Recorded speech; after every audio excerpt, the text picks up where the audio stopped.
I think a pension scheme is really proud these days that it's now got somewhere into the sort of 20% range, 25, 26% open statements is a number that pension schemes can be really proud of because it's been languishing around the 12 and 13% mark for so long.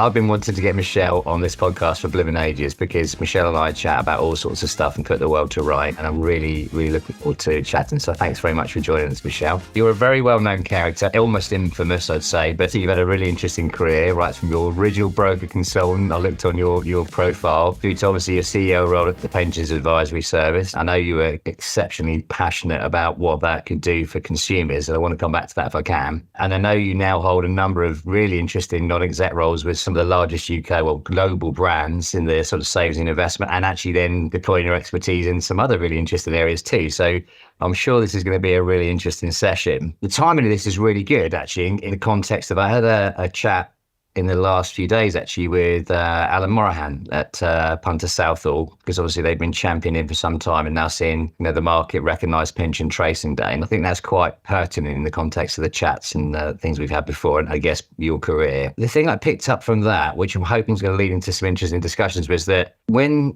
TPAS was replaced, and I think the government replaced 3 of the other sort of sponsored financial guidance initiatives, didn't they? Money Advice Service, TPAS and PensionWise. That seems to me sort of quite representative of sort of confusion, really, and the lack of consistency in the market. And I think this is one of the things that I was quite keen to chat about in terms of the importance around that sort of pension planning and keeping consumers advised and understanding their costs. And I wonder if you wanted to sort of talk about that part of your life, really, how that evolved and what the role of that piece was. And I know your passions in the context of that sort of theme to start off with, if that's okay. Yes, and pension ministers come and go, which is obviously very pertinent to say this week. And it was one particular pension minister who sort of said, I don't know why we have debt advice separate from pensions advice, because surely you talk about the same things. And he was absolutely right. And the response back to him was, yes, but we have got workarounds. And so I had a relationship with the late Caroline Brooks and Money Advice Service. So they passed all of their pension calls to us. So we had actually worked it round to help the customer. But the idea was, wouldn't it be better if there was sort of one national money service that people would know where to go to? And that was the genesis of bringing those 3 bodies that you talk about together. It's really difficult to get people to come and talk to those organisations. And at TPAS, we certainly found it was quite late on in the day, or somebody had recommended them. And it was the work that we did actually with the industry that drove a lot of people to the Pensions Advisory Service. And I would say both to providers and advisors, it's a really good staging ground to get people to start thinking about the questions that they need to ask. And so there should be much more working together. And I still believe that to this day, that Money Helper, which is the brand that it's used for contacting either pensions or just general help, it should be worked in collaboration with the industry, because we'd all benefit if customers felt the courage to ask questions. I have a really ancient mobile phone that you probably look at across the table thinking, really? What year did she get that from? Is that, I don't have the courage to ask the questions, and I don't have the interest and I don't know the tariffs, etc. And it's exactly the same with financial services. If people have a little bit of courage to challenge, then they're more likely to come and engage with financial services. Through your experience there, obviously you were doing it en masse, weren't you, really? So do you think people understood what pensions even were? Do you think they had an understanding of the money being theirs? I know this is one of the things you mentioned before. There was a sort of almost a bit of a disconnect, wasn't there? Yeah, I mean, pensions is, and I've had a career in pensions, but it's the biggest failure that such a fantastic product has not been, is not loved by the millions, and people don't love their pension. And I listen into contact centres for the pension fund that I'm involved with, and if you ask people, could I have your contact address, they give their work email, which is absolutely crazy. I mean, you wouldn't do that with any other of your money. So there is, it is not a loved product. It is complicated, and it's never not going to be complicated because it lasts over such a long period of time. And therefore there will always be changes, either commercial changes or regulation changes happening to it. Did people leave pensions advisory service knowing pensions? No. We were not there to make people pensions experts or even to answer their questions because we weren't giving advice. What we were there to do was just to help them think through their lives and the things that were relevant to them. And I feel really passionately about this because once again, the FCA are talking about the guidance advice boundary. And I know loads of people are saying that it's something we really worry about. Providers really worry about how far can we go?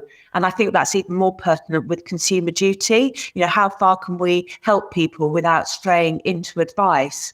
And my response back to that is, first of all, a lot further than you're going at the moment. Yeah. And secondly, is that actually just if you put yourself in the shoes of your friends and how little they know about financial services, just giving them the right questions to ask or navigating the really complicated world that we all reside in financial services is a massive boost for people. And will, in your words, will make people more engaged, but will also, help us make sure that people get into the right product because they'll be asking the right questions. Yeah, and that leads really nicely into one of the topics we keep coming back to. And I know, as I say, right from the word go, as far as I can remember talking to you about this, your focus is around the consumer's wants rather than needs. I mean, obviously the industry focuses, I think, on the needs is the way you'd put it. And I get that because of the pension accumulation piece, but people's attention is elsewhere. And, certainly in the context of technology, do you think the industry's failing to actually sort of engage in the right way with customers at the moment? It seems to be a problem that's just persisted, doesn't it? Yeah. And it's such a shame because so much money is spent. And I think the industry is really well-meaning in wanting to do the right thing. But engaging with financial services is a bit like speed dating. They just zoom you into, you need a retirement tool and sort of suck you into that. Whereas actually most people say, actually, I just want to sort out my mortgage or sort out my mother who needs to sell her house, or I've just got divorced and I just need to get my head together around that before I even think about retirement. And I know that retirement's tomorrow and I know I should have done it before, but please don't lecture me about it. But just give me some of the things that, would help me and right now in the things that I want. And I think that would sort of stand for much longer term engagement. And pushing it back to you, because I know it's an area that you're involved with. I know, and then loads of people know that they have to keep their data safe. But, my heart sinks when I try and communicate with the provider and then they send me another different type of system where we can securely exchange documents. And some of those systems are so complicated. And all I want to do is just get it done. Yeah, no, I agree. And obviously we're better champion that theme, but there is progress being made, I think. Certainly things are happening in the right direction. Just on that sort of technologies front and platforms, have you seen very much evolution around that sort of engagement piece? Because as I say, on balance, people are sadly not, they revisit their pensions infrequently, don't they? And the point is, like you say, it can be such a fundamental part. I remember some many years ago, someone saying to me that contributing to your pension, I think a year early or something in your very early days can have such an extraordinary impact. And I get that, the maths, it makes sense. And I remember repeating that to my kids, and fortunately they followed suit, or I guess they've been compelled to because of auto enrollment. But you said something there about data as well, because in talking to Alan Morahan again, just the sheer number of pots that are lost. And again, he referenced the fact that I think we talked about at the time, but you pointed out the fact that people are still using their company email addresses at the point of reference. It just feels like that problem still seems to rumble forward. And with Dashboard, I know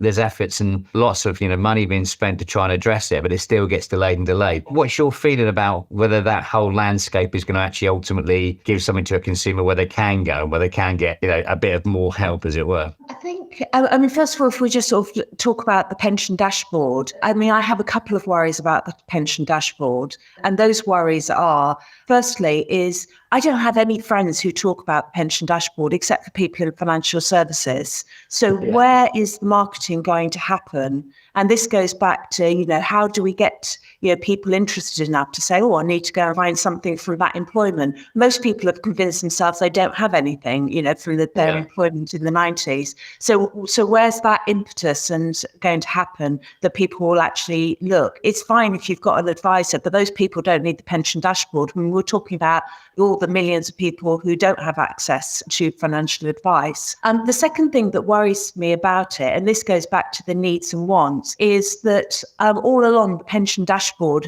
has had lots of really clever people talking about all the things and all the information that we need on the dashboard. And as a result of that, there is going to have to be some quite stringent security around it.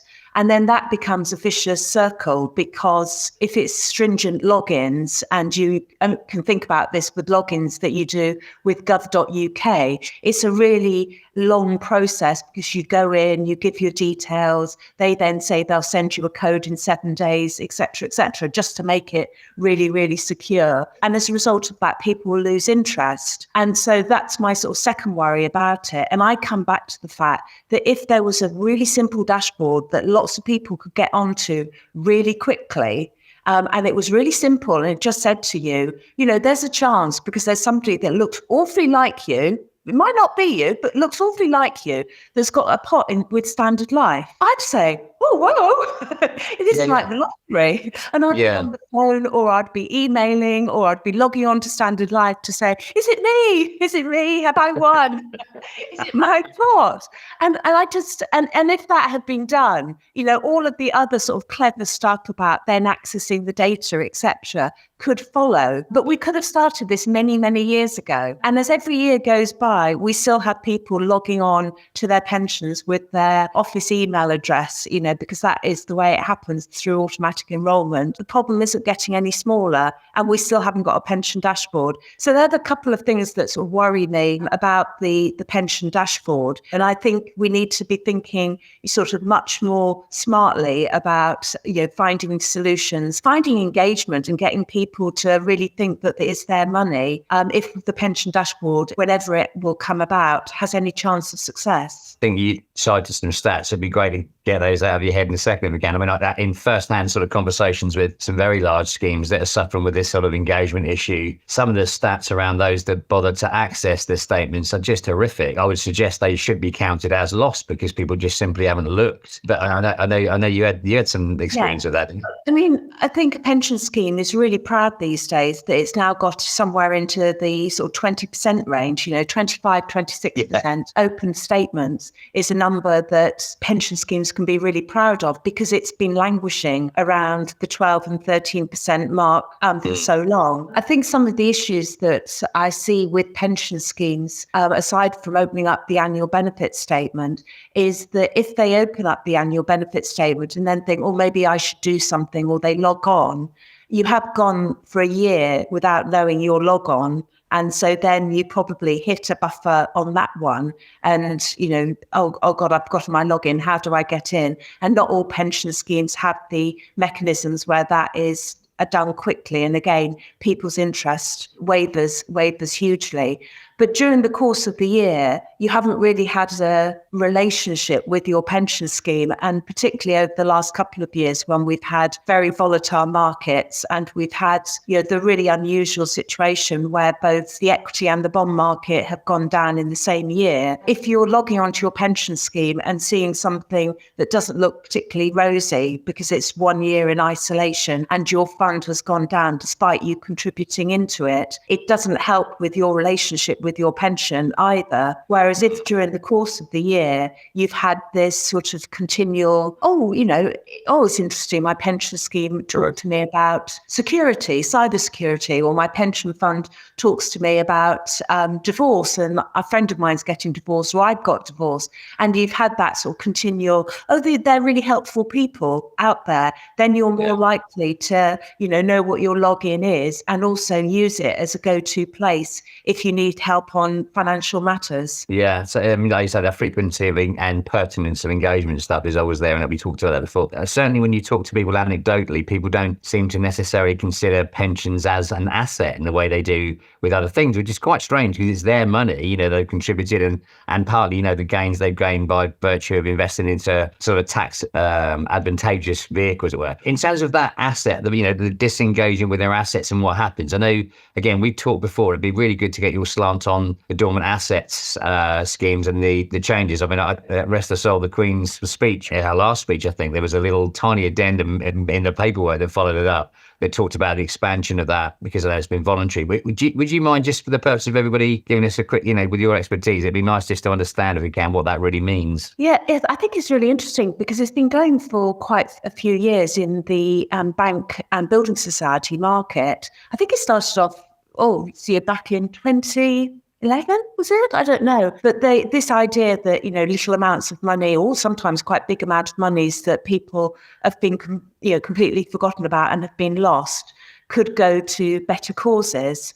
And it was set up by, initially, the cooperative society tried to get all of the banks involved with a organisation that they set up and started collecting data that if you actually move an asset, a bank account that hasn't been touched for, over 10, 15, 20 years, if you give it to us, we will look at the data. Based on that data, the probability of anyone ever accessing that money. And based on that, we'll be able to say, from the fund in total, we'll be able to give away part of it because that money will never, ever be reclaimed. But we'll keep the rest of it just in case somebody comes out of the woodwork in many years, and your rights never disappear. So if, you haven't touched it for 20 years and then 20 years later, somehow or other, somebody discovers an old checkbook and gets in contact, it's still your money and you will still have access to it, even if your account has been moved over to the reclaim fund, which I now think is part of the Treasury. I think it's been taken over from the Co-op and is part of the Treasury. And so in the Queen's speech, as you rightly said, and I think it was around about the time of the pandemic, they said, actually, this should also happen with policies. And that should also, where we've got assets where nobody's touched them for years, we should be able to put them into this reclaim fund. So at least some good comes out of that money without individuals losing their rights. And actually, I suppose, first of all, I think in financial services and in pensions, we have to recognise it as a failure, that these are people who have saved long and hard, and yet they've got lost. And we have to recognise that as the provider of that vehicle, and as the custodian of their money, I mean, maybe not custodian in the legal sense, but in the brand sense, we have to think, well, we did something wrong, that we lost a customer. So that, I think, is something we should focus on. But secondly, from a mechanics point of view, it does make a lot of sense because there are pension funds that just can't wind up because they can't find everybody. So we have this huge legacy of a problem that we need to sort out. And I hope that actually, if people start thinking about the use of the dormant asset scheme as a way of unlocking accounts which are not helpful for the provider to have, but moving them across to this other vehicle, that we should try and look at minimising the numbers that have to fall into that bucket in the first place. Yeah, I mean, I think the number is at 27 billion or something. It was the latest sort of estimate of funds that are sat there. And I think the industry providers make some pretty serious efforts to repatriate money to customers. But, as I say, fundamentally, it is a failing, isn't it? And it's not easy because, unfortunately, it also preys upon lethargy and laziness, I guess. So it's without being rude. I know I'm a lazy consumer.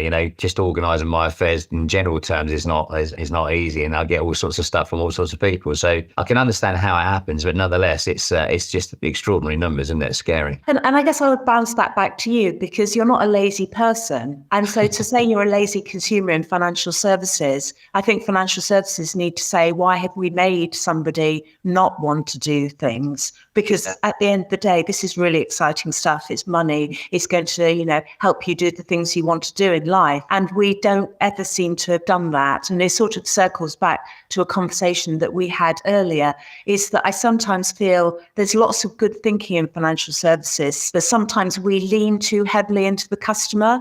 And it's that sort of behavioural dynamic that, if you're with somebody and you lean into them, they will lean away. And I think financial services, and it goes back to my sort of, speed dating, it's that sometimes we lean too heavily into our customer and they go, oh my God, and they just sort of shy away. And that's where I think we need to get smarter. And we also need to have more confidence because we've got some great, services and products that people really need, and they will get sold. But we do tend to, the meetings I've sat in throughout the whole of my career have been around, if we do do this for somebody, or we offer them this service. Where's the product sale in it? And I think we need to be a lot more confident about the products and services that we offer to say, actually, if we do that, it's a good thing. And out of good things, usually good things happen. And there's a degree of reciprocation. And I always think back to a client once told me, and he was a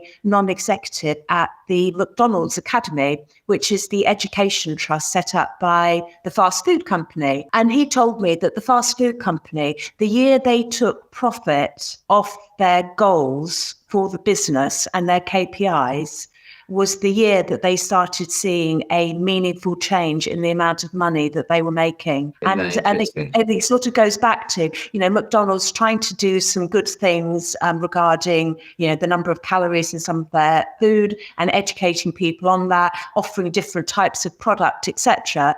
They started thinking along those lines and the money followed. And people will think I'm naive, but I believe we've got really good products that really help people. And if we sort of took our foot off the gas in always thinking about where's the product sale and just thought, actually, what does that person want? And if I start helping them there, then I can start a relationship. And if I start a relationship, then they'll sort of say to me, oh, by the way, should I be putting more into my pension scheme? And that's far better a conversation than saying, go into this retirement tool and spend your Sunday putting all this data into your retirement tool. And at the end of it, we're going to tell you that you need to put more contributions in. I mean, that's not a way to form a relationship. And it's also not really realistic, is it? People just don't behave that. I don't think it's naivety. I just love your passion on this. We talk about this all the time. I was making the notes of you were saying that. And I've always believed, like you know, the service-led sales piece. If it's almost like pay it back, pay it on type philosophy. And in the context of consumers, I 100% agree with you. It's just you've got to do more than just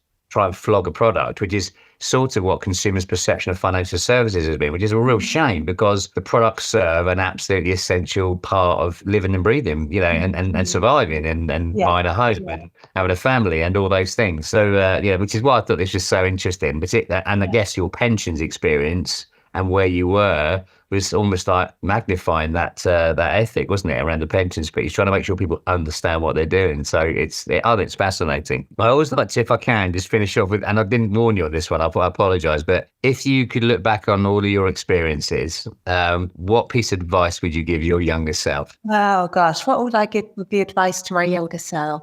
Yeah, I think the advice that I would give my younger self is this sort of slightly messy one, but I've been on various courses, lucky enough that my employer sent me on various courses during my lifetime.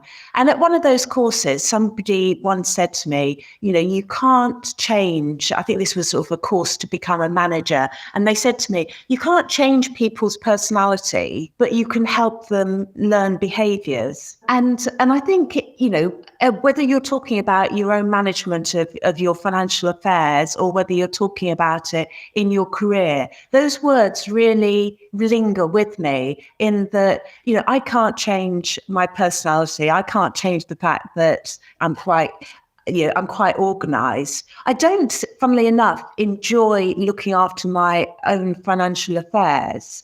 And one of my learned behaviours, which perhaps will surprise people, but this comes from somebody who failed their Maths 11 plus, is that one of my learned behaviours is, that I have got systems in place of how I organise my finance, and I'm a creature of habit, and I do those religiously. And I found my sort of happy place as far as those are concerned. And certainly, I hope I've passed on to my sons, because I've got two sons with very different personalities, and I have very different conversations with them about how they manage their money. But the one thing I can't do is change their personality about it. Yeah. And I think it applies whether you're talking to the employees who work for you or whether you talk about it relative to yourself or whether you talk about it relative to your clients or to your family. And, don't try and change their personality. So if they're a spender, don't try and change that, but you can help them learn behaviours about how much they're spending. For example, one of my sons, who's incredibly generous and definitely would fall into the spender category, he's put all sorts of of mechanisms in place on his phone where he tracks his spending, and it's all very clever and it's all automatic. And that's a learned behavior because it's not his nature. Yeah. It helps him It sort of helps. manage his finance. And so I guess that would be sort of my advice to my younger self is don't try and change me and don't try and change my personality. But, you know, there are things that you can learn to make yourself, you know, more effective, more, you know, achieve the goals that you want to achieve by perhaps learning certain behaviors that are going to prevent you doing silly things because your personality leads you in that direction or just helps you amplify the things that you're good at.